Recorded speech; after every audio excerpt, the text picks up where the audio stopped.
Now, I just said, Rodri himself said that he wasn't good, that he had been terrible. In that moment, he was really good. In that moment, joining in the attack, getting onto the rebound, they get fortunate for the rebound that falls into his path. But as everybody's moving across, he now realizes the space is right here. I can get it around the defenders. I'm going to finish 1-0. And that's about as good as it was going to get from Manchester City. One player that I think we all appreciate and love for Manchester City is Erling Haaland, right? Let me just get to Haaland for a second. It might as well have been Jan out there playing. Oh, no. Oh, steady. Steady. Well, and the fish. Look, the team was needing somebody to be able to hold the ball up because of that pressure that was coming from Inter, and that ball was going to get played into Erling Haaland. He's got to hang on to it, or win a header, or do something. Acerbi winning everything. Bastoni winning everything. Erling Haaland, big guy, and he's playing like he's 5'5". That just doesn't add up for me. He's a guy that I think in this moment could have really helped the team. Now, we're not going to focus on him all that much simply because they went on to win the game. But, man, it was a disappointing performance from his perspective. I was trying to be positive for a moment. I don't think we're being negative. I think we have a duty here to analyse this game that was in front of us. We've watched coverage today that was nothing more than sycophantic cheerleading for Manchester City, Manchester City, Manchester City, the greatest thing in the world.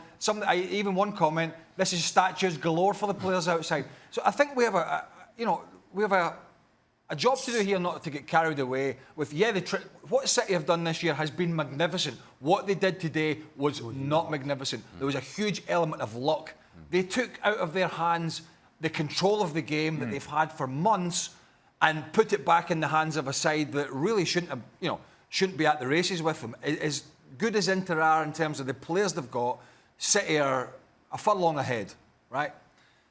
But it's hard to put it into words. These players will be celebrating. Ali mentioned it. Jack Grealish came over and said, I was awful today. Let's think through the City side. Akanji had a couple of good headers at the end, but he looked ropey. Diaz was strong in the second half. Gundogan, bad game. De Bruyne injured. Rodri had a poor game up to his goal for sure. Haaland never got a kick. Jack Grealish, by his own words, was awful. And Bernardo Silva just about got a pass, didn't he, Steve?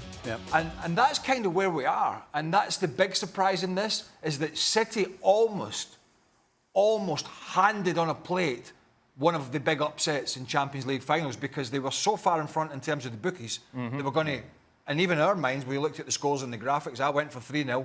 Everybody thought it was going to be comfortable. Thanks so much for watching ESPN on YouTube. And for more sports highlights and analysis, be sure to download the ESPN app. And for premium content and live streaming, subscribe to ESPN Plus.